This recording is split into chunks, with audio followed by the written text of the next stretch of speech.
ॐ सोमनाथाय नमः। ॐ मल्लिकार्जुनाय नमः।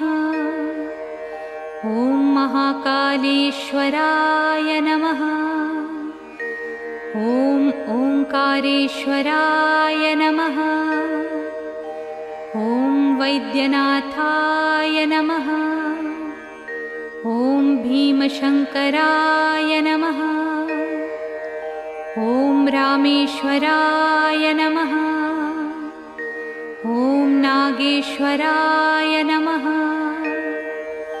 ॐ विश्वेश्वराय नमः। ॐ त्र्यंबकेश्वराय नमः। ॐ केदारेश्वराय नमः। ॐ भुस्मेश्वराय नमः।